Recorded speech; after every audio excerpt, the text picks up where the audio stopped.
All right, yeah. I want to continue with the last video. I want to further elaborate on how to quit drinking and smoking. Uh, I touched on a few things. I also wanted to add that a lot of people, they drink because besides the whole social thing, like trying to fit in with people, their friends and stuff. I think a lot of times people drink also, obviously, to self medicate because they're like miserable at their job stuff. They dread their job. I know that was one of my excuses. And also, people drink out of just because their mind, their thoughts bother them. They have a lot of like repressive guilt, repressed thoughts in the back of their mind uh, that trouble them. So it's like this relief from this inner guilt type feeling inside. A lot of people drink because of that. They're just trying to quiet their mind, their conscience that's convicting them. So they numb themselves out by drinking. And also, people drink because they feel anxiety. Anxiety definitely about things that trouble them. Maybe they're just troubled about life in general. Uncertain. They have uncertainties that they're aware of. Things about the realities of life that they think about, and it gets to them, and they see the drink as a nice way to escape from reality. It numbs out their inhibitions, of course, and it numbs away their concerns, their worries and whatnot, just have anxiety, they can't feel like they can enjoy their life without, inebriating themselves or just smoothing themselves out, soothing their senses with the drink. It's a nice little escape. And yeah, those beers they taste good going down, nice and cold. I know. I'm the perfect person to relate with. With all that. I can relate with all kinds of reasons why, one would desire to drink and find it a nice little escape in their life, nice little getaway from reality. I'm just looking at the time. I'm not wearing my glasses, so I gotta go right up to the screen because I'm really badly nearsighted. It's the reason why I didn't become a boxer, My eyes started going on me when I was like in sixth grade. I remember that's when I started getting really nearsighted. But anyway, yeah, drinking, it gets to be a real habit, even if you're not drinking that much. Like me, I was only drinking 3 or 4 pretty much every day, though.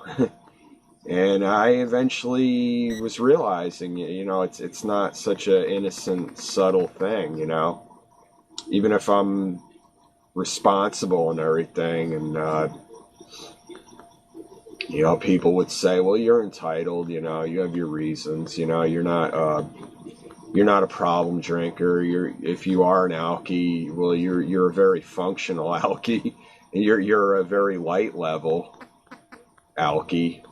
I mean, I wasn't really the proverbial problem drinker, quote unquote, but nevertheless, I was realizing, heck, man, I'm definitely an alkie.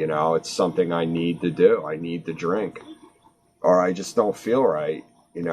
it's something I look forward to every day, you know, after work. And so I realized, you know, I have to stop, you know. It can only get worse for me, or, you know, this isn't the way. I got to find a different way, you know. I mean, I quit smoking a ways back, so why not just quit drinking altogether as well, you know? What's the point? It's something I got to do without, you know, and so here I am. I'm doing just that. I'm doing without it. I'm not feeling withdrawals either. I think a lot of it is just getting over that initial period. I think that was the big roadblock. That was the big stumbling block. It was a real blessing in disguise that I got sick in December. And while I was sick, of course, I didn't want to drink. I didn't feel like drinking any beers because that was my drink, beers. I wasn't into any other drinks. I've barely ever gotten much into anything other than beer in my life. You know, I started really drinking when I was 18, and it's always been beers. It was always my thing. Just something I really enjoyed a lot more than, you know, wine or mixed drinks, you know. So yeah, I realized I had to just cut it out of my life, you know, because I've done it before. I've gone months and months.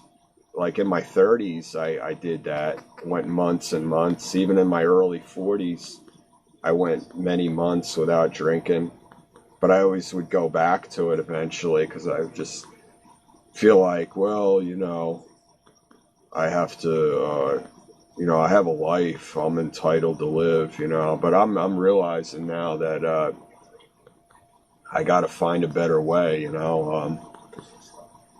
And like I said, blessing in disguise, it certainly was that I got sick because I didn't feel like drinking, and that enabled me to, you know, get past that initial few days of, you know, the withdrawals. That's typically the hardest part, the first few days, you know, because it's scary. It's like you're facing a giant, you know, because you're still addicted, you know, even if you're only drinking 3 or 4, it's every day, and you are addicted.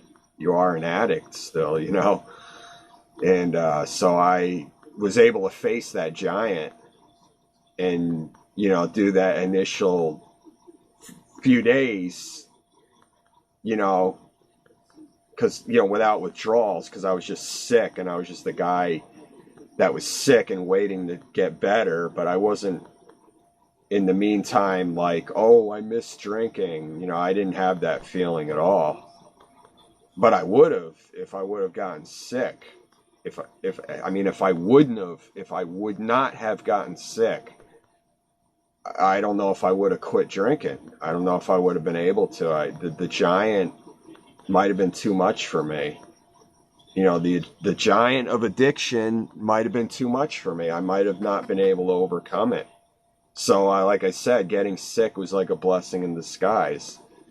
I didn't feel those initial few days of, you know, would-be withdrawal feeling symptoms, because, you know, being sick just had a way of overriding that. So I never had to go through that initial first few day feeling of, you know, trying hard to overcome something that you really have an insatiable need for.